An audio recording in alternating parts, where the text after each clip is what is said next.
Bienvenidos a toda nuestra audiencia digital. Hoy vamos a grabar un nuevo podcast de nuestra serie Innovando en clave personal y en concreto de nuestro capítulo de agentes de inteligencia artificial. Porque hoy vamos a charlar durante los próximos minutos de cómo las organizaciones pueden abordar el reto de adoptar la inteligencia artificial y en concreto cómo van a ser capaces de pasar de la automatización de tareas simples a la agentificación de procesos complejos. Y para eso tenemos la suerte de contar hoy aquí con Javier Sánchez. Javier Sánchez es el director de tecnología y comunicación en Aedas Homes. Para los que no sepáis qué es Aedas Home, es una de las promotoras de referencia en España en entrega de vivienda nueva.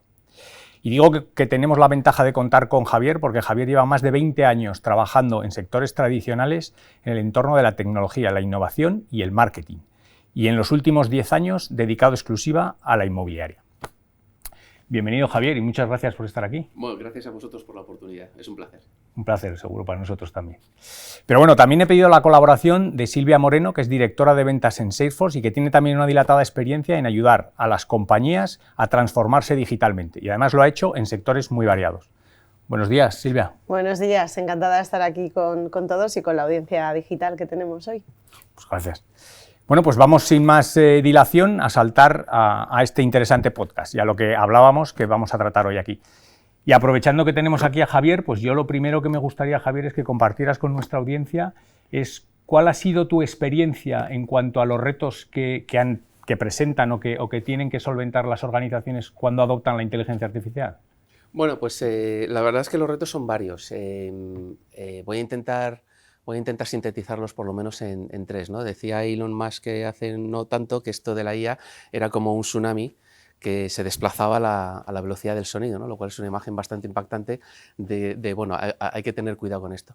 Pero yo te diría que hay como tres cosas que son las más significativas. La primera es que tienes el reto de aterrizar una inteligencia que es genérica, que son los grandes modelos en los que se gastan miles de millones para desarrollarlos y que tienen una inteligencia genérica, pero que hoy se han convertido ya en un commodity, aterrizarlos a lo que es la inteligencia de tu compañía, a lo que son los datos, los procesos, los permisos, el propósito de lo que tú quieres hacer en tu compañía. Si eres capaz de coger esa inteligencia general y aterrizarla a lo que tienes en tu compañía, empiezas a generar valor.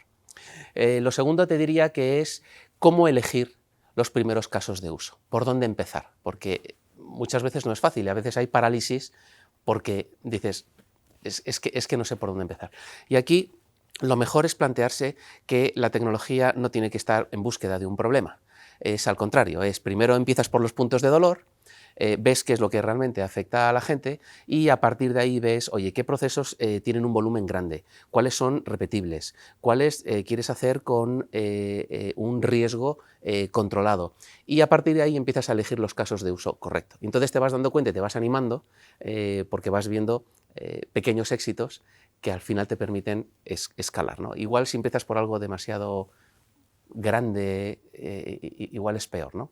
Y bueno, y lo tercero yo te diría que es que tienes que haber un orden muy claro en que primero van las personas, luego van los procesos y luego va la tecnología. Este orden es imprescindible. Como pongas la tecnología delante de los procesos o la pongas delante de las personas, normalmente las cosas se suelen romper. Por lo tanto, como estamos hablando de un cambio que no solo es tecnológico, es fundamentalmente cultural, toca al ser humano, primero las personas. Y es verdad que un agente de IA es un software con criterio, porque se mueve dentro de un contexto y además tiene la capacidad de ejecución. Pero, amigo mío, las personas al final son las que ponen la relación, los que ponen el criterio, los que ponen el propósito y los que ponen las excepciones que a veces hay que hacer a la regla. Y eso siempre tiene que ir en primer lugar. Por lo tanto, personas, procesos, tecnología. Yo te diría que son esas tres. En resumen, cuando te levantas por la mañana, lo que te tienes que preguntar es ¿qué proceso repetible quiero industrializar hoy con garantías? Y ahí es donde encuentras la solución de la IA. Muy bien. Me ha gustado escuchar eso de las personas. Bueno, Salesforce en su approach, ¿no? En su enfoque de IA siempre estamos diciendo human in the loop. O sea que eso lo tenemos también en nuestro corazón. Me encanta esto que has comentado, el segundo punto, ¿no?, del caso de uso, porque es la pregunta que a Salesforce más nos hacen los clientes. Y el número 1 de caso de uso que estamos viendo es el de atención al cliente. De hecho, por ejemplo, por poner un ejemplo real, pues Falabella, que es un grupo empresarial latinoamericano que tiene tanto pata de retail como servicios financieros, ha implementado un agente autónomo, un Agentforce, en menos de 45 días en el canal WhatsApp para resolver todas las consultas de atención al cliente. Pues, ¿qué consultas son?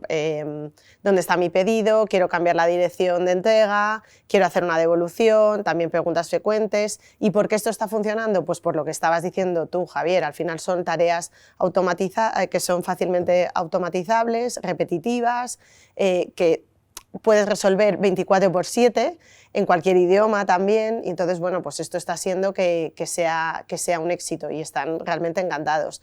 De hecho, están consiguiendo mejores KPIs de los que se habían marcado en un principio, porque un 60% de las consultas se resuelven de manera autónoma. De hecho, Pandora, por ejemplo, que tiene el mismo caso de uso, también está consiguiendo este mismo ratio. Y también, y volviendo a lo de tener las personas, ¿no?, son casos que si se necesita la asistencia de un humano, también se consigue. Pues voy a aprovechar que has mencionado Agentforce. Yo no sé si la audiencia lo sabe, Agentforce es la tecnología de agentes de Salesforce. Y precisamente vosotros en AEDAS habéis sido pioneros en implementar Agentforce en alguno de vuestros procesos de negocio. ¿Qué podrías compartir con nuestra audiencia de vuestra experiencia en este sentido? Bueno, lo tuvimos muy claro desde el principio, porque con Agentforce conseguíamos en un mismo lugar varias cosas. Conversación, contexto, puesto que está toda la información del cliente dentro de Salesforce, capacidad de ejecución, control, que es muy importante para poder disponibilizar algo delante de un cliente que tenga garantía. Y entonces lo que hemos hecho ha sido impactar en dos momentos que son muy importantes para nosotros, que es la preventa y la post-entrega de la vivienda. En la preventa tenemos un agente que hemos llamado Lara, y Lara fundamentalmente lo que hace es convertir conversaciones que se pueden tener por parte de un todavía no cliente que se aproxima a una promoción inmobiliaria, que le interesa el barrio en el que está, el tipo de vivienda, etcétera, etcétera, convierte esa conversación en visitas agendadas con una persona en el punto de venta. Ese es su trabajo, y la verdad es que está funcionando bastante bien, porque Lara ha tenido ya más de 10.000 conversaciones, eso ha capturado de manera automatizada, sin intervención de ningún humano, más que el cliente que está en el otro lado interesado, más de 1.000 leads. Estos 1.000 leads se han convertido en prácticamente 700 visitas al punto de venta. Gracias a esta acción y a esta intervención y facilitación de Lara, se han vendido 25 viviendas de estas personas que empezaron la conversación con Lara, y hay un pipeline de 200 viviendas más, con lo cual los KPIs han funcionado fenomenal. Y lo hace 24 horas al día, lo hace en varios idiomas, se sabe perfectamente el grosor de cualquier ventana que le puedas preguntar, porque se ha empollado la memoria técnica, por lo tanto es tremendamente rápido. Nos hemos dado cuenta de que la gente, si la sirves adecuadamente, bien, rápido, de manera profesional, no tiene ningún problema en estar comunicando y conversando con un agente de ella, que era una de las hipótesis que queríamos validar, es si la gente a la hora de comprar una casa o en las primeras fases de comprar una casa se siente lo suficientemente cómoda como para hablar. La respuesta es que sí, y luego, por supuesto, en esa visita al punto de venta, lo insustituible es el contacto humano y esa confianza que se genera a la hora de comprar un bien pues que tiene un precio importante, que además la gente lo suele hacer una vez en la vida, que además en nuestro caso, como somos obra nueva, todavía no existe, por lo tanto, pues ese contacto humano creemos que siempre existirá, pero con la ayuda de Lara. Eso te iba a decir, es bueno saber que no hay, que por contrario no hay un rechazo a Lara, sino todo lo contrario, que hay una adopción y digamos... Si el servicio que ofreces es bueno, tiene contexto, es capacidad de ejecutar, la gente está absolutamente preparada. En nuestra experiencia es así. Qué bien, qué bien. Efectivamente, ¿por qué no? Bueno, Gonzalo no sé si lo sabe, pero es que realmente AEDAS Homes es un pionero absoluto con esto de Agentforce. De hecho, fueron los primeros en España que dijeron que querían empezar a usar esta tecnología. De hecho, no sé si lo sabe la audiencia, que en Salesforce nosotros usamos también nuestra tecnología, Agentforce en este caso, y tenemos una iniciativa que hemos llamado Customer Zero, porque hemos implementado diferentes casos de uso. Y tenemos uno también muy relacionado con la venta, ¿no? Lo que nosotros llamamos el SDR Agent. Al final lo que le pasaba a Salesforce es que un 75% de los leads que nos llegaban no éramos capaces de contestarlos de manera apropiada. Entonces, bueno, pues tenemos un agente autónomo que lo hace ahora por nosotros, pues como decías tú, con contexto, da igual por qué producto o solución estén preguntando, por qué caso de uso, por qué industria, que es capaz de contestar 24/7. Y con esto hemos generado casi, desde que lo hemos implementado, casi 8.000 oportunidades nuevas de negocio. Y también otro caso de uso que hemos implementado y que yo creo que es prácticamente válido a cualquier industria es el agente autónomo de tecnología, ¿no? A quien no le ha pasado, ¿no?, que entra nuevo en una empresa o se le rompe el ordenador, necesita tener un contacto con el equipo de servicio técnico. Pues bueno, esto es fácilmente automatizable con un agente autónomo y en Salesforce lo hemos hecho y el 35% de las incidencias se resuelven ahora mismo de manera autónoma. Esto es muy importante porque ese tiempo de calidad que le hemos dejado al equipo técnico sirve para solucionar realmente otras incidencias mucho más complejas, ¿no? Entonces, bueno, de hecho vosotros, yo creo, estabas adelantando, has contado Lara, pero también tenéis un agente de, por así decirlo, postventa o soporte, ¿no? Cuéntanos. Sí, en la parte de postentrega tenemos a Félix, porque son compañeros digitales. Claro, son humanos, ¿no? Medio humanos.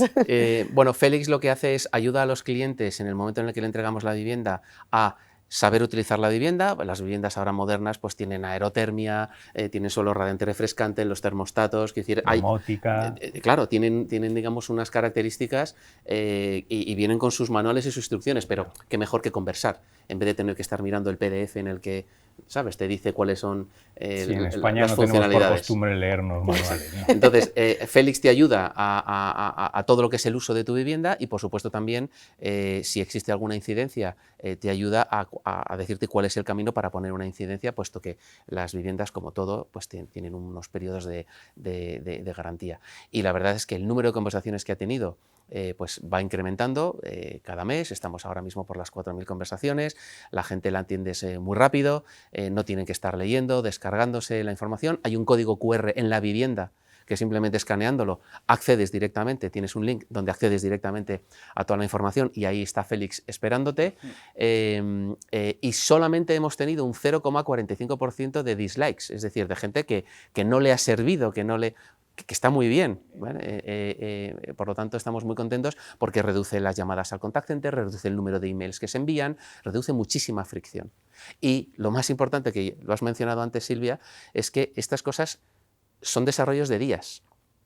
Es decir, son disponibilizaciones de agentes que no te tienes que estar muchos meses para ponerlos. Entonces, lo digo sobre todo para animar a la gente que no piensen que estos son proyectos caros, de muchos meses, ¿no? La verdad es que con Agentforce lo hemos hecho en pocos días. Y cuando sacamos Lara, que efectivamente fuimos ahí pioneros en España, pues estamos hablando de que lo que más hemos tardado es en organizar los datos, en saber cuál era el caso de uso, y lo que menos hemos tardado es en crear el agente y disponibilizarlo. Exacto.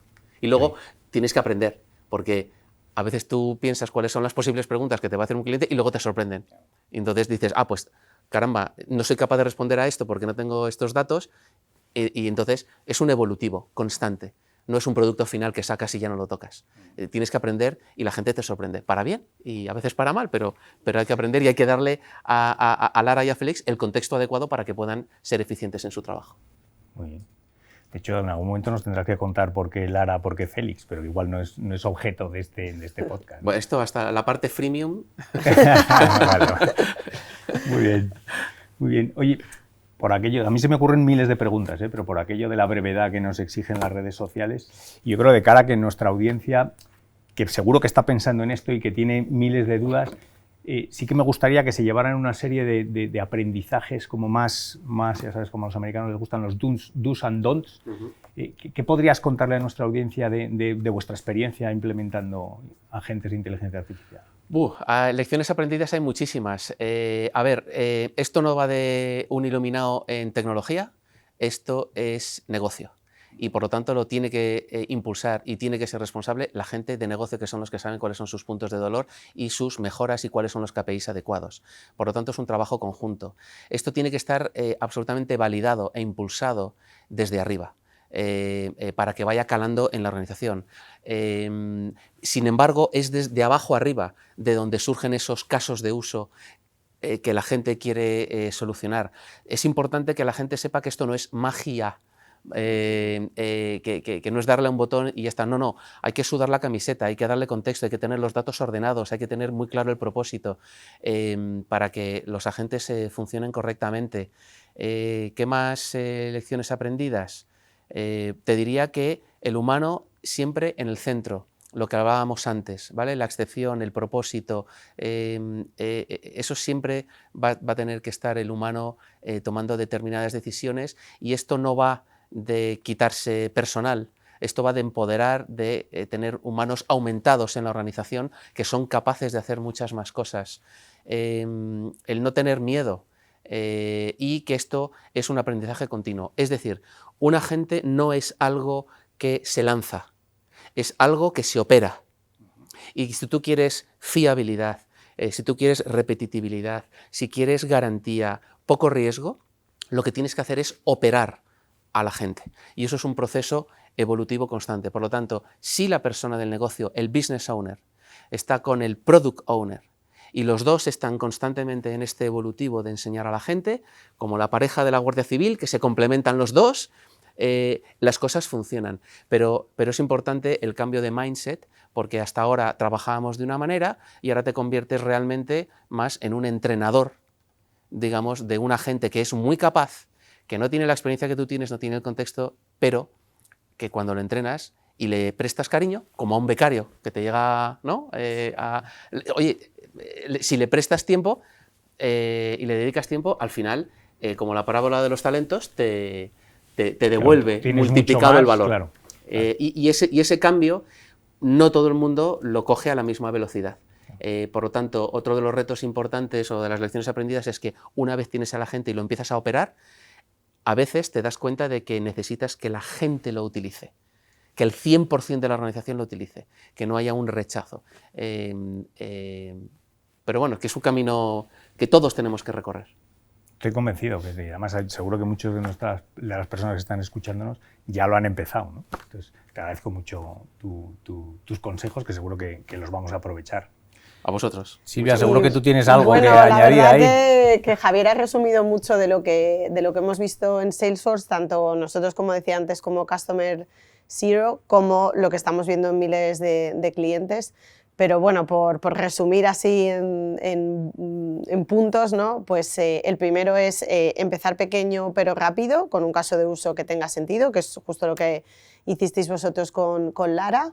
Luego tener los datos y el contexto, súper importante para que realmente lo que tú comentabas, ¿no? Que las personas quieran utilizarlo, ¿no? Porque si no tienen ese contexto, no les aportan valor, van a dejar de usarlo. Luego, súper importante, esto estamos viendo en todos los proyectos, el 70% del tiempo se va en testeo, en probar, repetir, refinar, y lo has comentado tú, y esto va a ser clave, y es una forma también un poco diferente de lo que venimos haciendo en proyectos de tecnología, ¿no? Y hay un tema también que yo estoy viendo, que hay muchas empresas que al poner la gente en marcha se dan cuenta que los clientes hacen preguntas o que no tenían en el radar, ¿no? Y están aprendiendo con ello. Importantísimo, el cuarto punto sería medir lo que está haciendo, y que no sea hacer un agente por hacer un agente, ¿no? Que lo decías tú al principio, sino decir, vale, ¿en cuántas ventas me está influenciando? ¿Cuántas incidencias me está resolviendo? Y luego, por último, el quinto punto, y lo hemos comentado, ¿no? Pero al final va a ser una nueva forma de trabajo, personas trabajando con agentes autónomos, ¿no? Dicen que vamos a ser los últimos líderes de las empresariales en los que solamente vamos a haber liderado personas, que a partir de ahora vamos a liderar agentes autónomos con personas. Y bueno, hay que empezar a trabajar con ello y bueno, en Salesforce ya lo estamos haciendo y yo ahora mismo es el día que no sabía trabajar sin un agente autónomo. Claro. O sea, porque me ayuda, me acelera, me da otros insights que yo no tenía. O sea, que bueno, yo estoy encantada de que Salesforce haya disponibilizado agentes autónomos, Agentforce, en la fuerza de ventas. Muy bien, pues muchas gracias, Silvia, muchas gracias, Javier. Me vais a dejar de cara a la audiencia que destaque 3 cosas que me han llamado mucho la atención, ¿no? La primera, que decías tú, que esto es un tema de personas, procesos y tecnología y que tiene que ser ese orden, si no, no va a funcionar, ¿no? Segundo, que hablabas de cara a esos casos de uso, hablar siempre de puntos de dolor, ¿no? Tienes que buscar en tu negocio qué es lo que no está funcionando, querrías mejorar y en base a eso poner digamos, los casos de uso. Y luego, por último, esa parte de esto no es un one shot, tengo que estar acompañando a esos agentes, tengo que ir tuneándolos porque te cambia el mercado, te cambia las perspectivas que tú tenías y conforme más le pones, más recibes, ¿no? Yo creo que esas 3 cosas quizás serían temas que me han llamado a mí más la atención y que me gustaría que nuestra audiencia se quedara. Lo dicho, muchísimas gracias y a nuestra audiencia recordar suscribiros al canal y activar las notificaciones porque vamos a tener muchísimos más podcasts con información muy interesante. Hasta entonces, un saludo.